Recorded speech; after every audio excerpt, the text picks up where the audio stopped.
When it comes to the brand new mechanic Bolt Charge, it seems that Titans and Warlocks are getting the most use out of it, and that could be because they both receive brand new aspects related to it. However, when it comes to the Hunter, they didn't receive too much around it, but one of their old abilities did get updated to provide it. So in this video, I want to try to make a build all around that so Hunters can have as much fun with Bolt Charge as Titans and Warlocks are. I think I've came up with a pretty good strategy, and there's a lot of synergies going on with this build, and it almost makes you pretty much unkillable with the amount of damage resist that you are getting. There's a lot of stuff going on with this build, and I'll explain how everything works in this video. So if y'all enjoy or learn anything new, consider doing all the normal YouTube stuff and checking out some of my other content. All of the support really does go a long way, and I truly appreciate it. Also, if you're looking for someone to do the new dungeon, the nether, or just anything in the game, or if you just want to come hang out, be sure to join our community Discord server. I'm trying to make this place where you can not only find people to play with in the community, but also keep up with updates, hang out in general, and just have a good time. But without further ado, let's jump into this newly buffed Hunter build. All right, jump right into it. First off, let's take a look at our exotic armor,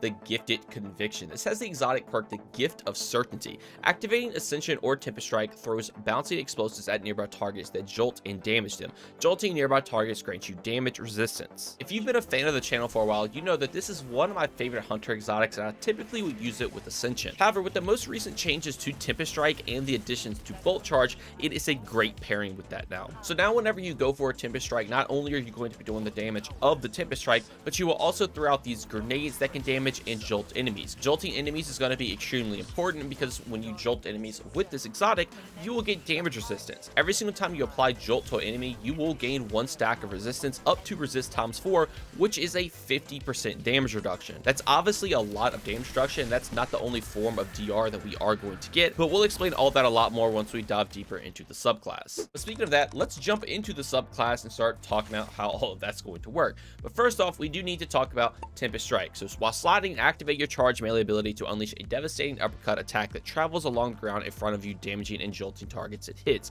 Defeating jolted targets grants a stack of Bolt Charge. So by now, I think we all know how Tempest Strike works. You're going to slide, you get that little uppercut, and you can do a good amount of damage with your melee.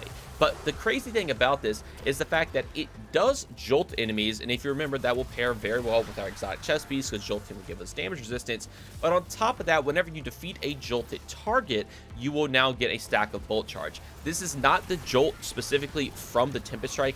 Any jolt will do this. So if you have Volt Shot or jolting feedback or just any way to apply jolt to an enemy, you will get Bolt Charge stacks. And this also works the exact same for the exotic. Any jolt damage that you do, it can be from a gun, from your subclass, anything, you will also get the damage resistance. So now not only are you getting DR every single time you jolt a target, you will now also be granting stacks of Bolt Charge. And then if that wasn't enough, the crazy thing about Tempest Strike that a lot of people don't know is that after you use it, it actually will grant you 75% damage resistance for around 4 seconds. So with this build, since you're going to be able to use Tempest Strike a lot, you're almost going to have that permanent 75% damage resistance, but at the same time, you're also getting the damage resistance from Gifted Conviction, and it makes you pretty much unkillable. And even with all that, I promise there is still another way we're going to add even more on top of that, just passively, that you don't even have to worry about. And then that will take us into our next aspect, and that is going to be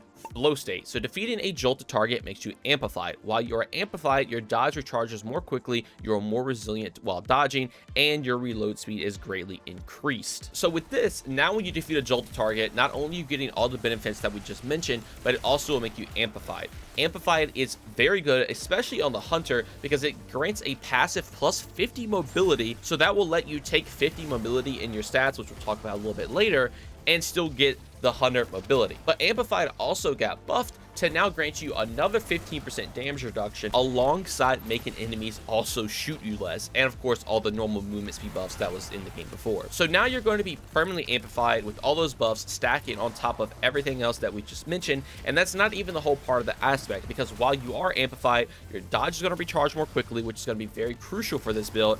You get another 66% damage resistance when you are dodging, and your reload speed is also going to be greatly increased, which is great because this will grant a plus 50 reload speed and also a little multiplier, so you can reload pretty much any gun fast all the time, because again, you're going to be permanently amplified. But the reason your class ability is extremely important with this is because we're going to be taking Gambler's Dart. So when you dodge your enemy, you'll actually refill your melee. Your melee doesn't matter because again, you're going to be taking Tempest Strike, but essentially you can dodge, get your Tempest Strike, you're going to get your class ability back so fast, you can dodge again, get another Tempest Strike, you're going to be jolting everything, you're going to be getting a ton of bolt charge stacks, you're going to be amplified all the time, and that is pretty much the gameplay loop. It's kind of like combination blow with Gambler's Dodge, but you're just not instantly refilling your Gambler's Dodge. There's going to be a lot of other ways that we play into this, and one of those main ways is going to be flow state to get your dodge back extremely quick, again, so you can spam Tempest Strike over and over. There's also some additional ways we'll get it back, but we'll talk about that more once we get into weapons. And for the super with this build, honestly, you can run any of them, but Gathering Storm I just like because it's good for single target boss damage. But for fragments, I do take Spark of Resistance, so I'm surrounded by combatants. I'm more resistant to incoming damage, even more survivability. Again, you're going to have a ton of DR with this. But for the next fragments, this is where our bolt charge synergy is going to come in. So first off, we have Spark of Ion, so whenever you defeat a jolted target or defeat a target with bolt charge, we get an Ionic Trace. So again, defeating jolted targets, we're getting amplified, we're getting bolt charge stacks, and then now we will also get an Ionic Trace. On top of that, we also be running Spark of Discharge, so Arc Weapon Founders have a chance to create an Ionic Trace, but the main thing, whenever we collect an Ionic Trace, it will gain a stack of bolt charge. So now, we're making Ionic Traces from this, or making Ionic Traces from this. Both of them are granting bolt charge. The jolted targets are granting us bolt charge. And on top of that, Ionic Traces just in general will grant you ability energy back. So if you get these, you'll get your class ability back a lot faster as well to spam more Tempest Strikes. But for the final fragment, it is going to be Spark of Frequency. So whenever we get a melee hit, it will increase our reload speed and stability. As honestly, that's not too important in this build since we will have Amplify with Flow State. But the main thing is, while you're Amplified, it's going to increase the stacks of bolt charge from all sources. So any way you would normally get bolt charge from Flow State, for things like Spark of Discharge, anything, you're now just going to get double the bolt charge stack. So you can get to 10 as fast as possible to get that lightning strike ignition sort of thing. So with all that combined together, it is extremely easy to get bolt charge stacks. I don't think it is as fast as Titans and Warlocks, but it is a very viable option for the hunter. And this is still not the end. We're going to buff this in even more ways with our weapons and our artifact perks, but I do want to make a note real quick with Tempest Strike. For some reason, and I could be doing this wrong, if you are at 10 bolt charge stacks, you have your bolt charge ready to go, your Tempest Strike does not seem to actually discharge it if the Tempest Strike kills an enemy. Typically with all the other abilities in the game, it seems that literally just doing any damage will discharge the bolt charge that you have ready to go, but Tempest Strike seems to work a little weird with that. If you do use Tempest Strike on an enemy and it doesn't kill that enemy, it will discharge the bolt charge. But say there's a large group of ads around and you do kill like a single ad, you want the bolt charge to kind of come down to ad clear everything else, it won't do that for some reason. That can be somewhat kind of a good thing and a bad thing, obviously, because I guess it is a little less ad clear, but that means you can also use your bolt charge kind of whenever you want to. So you could just throw it with your super to make your super do more damage. You can go in for just a normal ability punch and it will proc bolt charge. So just be aware, you do have to play around the fact that you're just not gonna constantly just getting bolt charge over and over again. If you are just spamming Tempest Strike, you do have to play around your normal melee or your grenade or your super or just anything else that can discharge it. But again, Tempest Strike will discharge it if you do throw it at an enemy that the Tempest Strike doesn't kill. I honestly hope Bungie fixes this because it will make the ability to just spam these lightning strikes over and over again a lot better and this build a lot stronger. But let's actually take a look at our weapons real quick, and the main thing we need to talk about is that you want to run a weapon with Strategist and some sort of arc debuff perk. You can have Volt Shot, you can have Jolty Feedback, the Vesper's Host Auto Rifle would also work very well with this, but if you have a Sightline Survey, which is what I'm running, it can get Stratus and Volt Shot. So Volt Shot's obviously going to jolt targets, which can play into Tempest Strike, it can play into our exotic, it can play into everything that we were just talked about with Jolt, and it will even play into some of our artifact perks. But Strategist, when you get kills, you'll actually gain class ability energy back. So now we're getting a ton of class ability energy back with Flow State, but we can also get kills to further gain that class ability energy back. So with this, you're going to use your Tempest Strike, use your class ability, get a couple kills with hand cannon, have your dodge upgrade again, and you can keep this chain going over and over again, and having a Strategist weapon really does help out with that. For your heavy, just run Queenbreaker. It's pretty much the go-to here. Any arc weapon is going to be good. And then I run a Chill Clip weapon that has access to anti-barrier because this can cover all champions. But with that, let's jump into the artifact. Again, I am running Piercing Sidearm, so my Chill Clip Tenacious can do every single champion, and I can focus on everything else for the build. I will also be running Particle Reconstruction to make my Queenbreaker do a lot more damage as well. But for the main arc perks, we're going to be running Dielectric. So whenever defeat an arc debuff target, it grants a bolt charge. This is going to work the exact same way Tempest Strike works here. So now whenever we defeat a jolted target, it gets us a bolt charge. And now since a arc debuff target is considered jolt or blind or anything of that sort, you get another bolt charge stack. So this is going to be a great way to help us stack bolt charge. We can also run overclock and low. You're not going to get too much benefits out of this since you already have the reloads from flow state, but you do get increased reload speed while you amplify. We also have flash over, so whenever we gain maximum bolt charge stacks, it will become amplified, but also our lightning bolts do more damage. Again, we're going to be amplified pretty much all the time, but the increased lightning bolt damage is very nice. And then finally, defibrillating blast, so whenever we stun a champion, we'll gain maximum stacks of bolt charge, will trigger an arc bolt that will also heal and jolt nearby targets. Again, this will just further play into also getting or bolt charge. And since our sidearm can literally stun every single champion, it is very easy to take advantage of this in harder content. And then with all the damage resist that you're getting from literally everything else, it's actually pretty viable to take into that in-game content. Again, since you have access to every champion, you have a ton of boss damage, and just your neutral game on its own is very, very good. But now for stats and armor mods, definitely go with the 100 resilience to get even more damage reduction to make it even more tanky. I take 100 discipline just to have a lower grenade cooldown. I just run flash aim because this can blind targets. This can play into our artifact perk again to grant bolt charge stacks on defeating arc debuff targets. But the main thing is it can also stun and stop champions. It makes enemies stop shooting you. It's just a good utility grenade.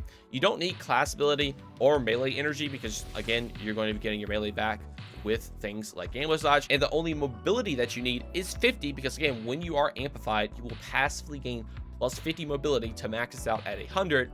So your stats can be just kind of whatever with this build. You literally don't need any in melee. You need 50 for mobility, so 100 resilience, 100 discipline to me is the way to go. But again, I guess the rest of that is just kind of up to you on whatever your preferred playstyle is. But now jumping into armor mods, this is what I'm running if you would like to copy it down. But to take a further look, I'm going to be running a harmonic siphon, so rapid arc weapon found blows can make an orb of power. So now my sightline survey not only is granting me ability energy, it's also going to be making orbs. I run a hands-on, so I gain bonus super energy on melee kills. This is just great to gain some extra super since we can use our melee a lot. Dynamo, so when we use our class ability in our targets, we will gain extra super energy. Again, we're going to be able to spend our class ability all the time, so now we have even more super to throw more gathering storms. For our arms, I do like to take triple heavy-handed. If I'm being completely honest, you could probably just go with 2 and run something else if you would like to. But there isn't anything too crazy here that would really amplify this build too much. So just having this so you know you will always make an orb on every single Tempest Strike kill is great because orbs are going to be very important with this. For your chest piece, always go with resistant mods. Again, swap these out for whatever content you're going into. This just makes you even more tanky.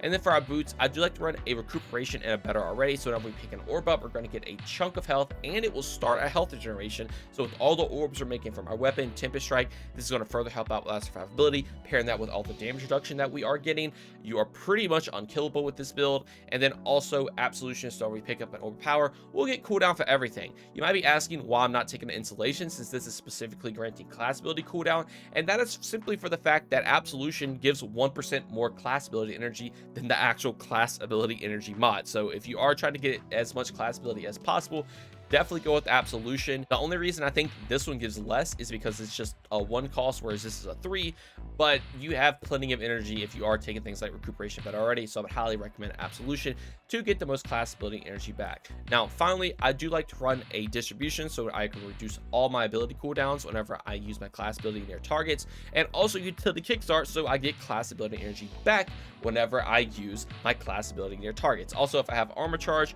I will get more benefits, and since we're making orbs literally all the time, you can pretty much hit max armor charge stacks, so you can pretty much dodge in between these two. You're going to get a lot of class ability energy back, and in return also get your melee energy back. And since we can use our class ability a lot, powerful tracking is great, so we can pick up all the orbs around us when we activate our class ability, which again plays into all of our other mods right here, and also again in return granting us super energy. So again, dodge Tempest Strike, use your strategist gun to refill your dodge, and you're going to be able to do this pretty much all the time. But for the final part of the build, this is the Transmog I am running. I went for a very robot theme look here. I thought it kind of paired well with the Gifted Conviction ornament. I think it actually turned out looking pretty cool. I did take advantage of the cloak of the new Star Wars armor set, but that's honestly about it when it comes to things like that. Obviously I went for a very blue look, but I kind of try to go for like a rustic blue theme look here, since I guess it kind of is like robot-ish. But anyway, if you want to make your hunter look like that, definitely be sure to copy it down. But that is going to do it all for this build. Let me know what you all think about it in the comments below.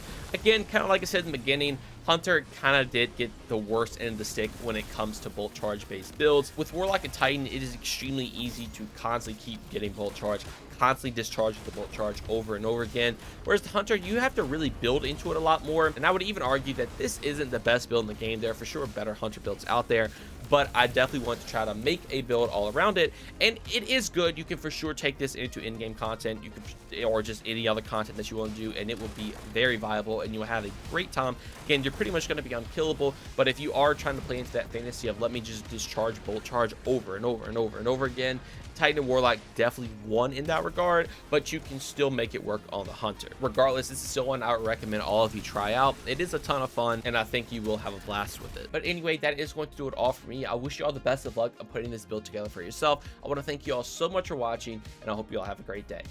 Peace.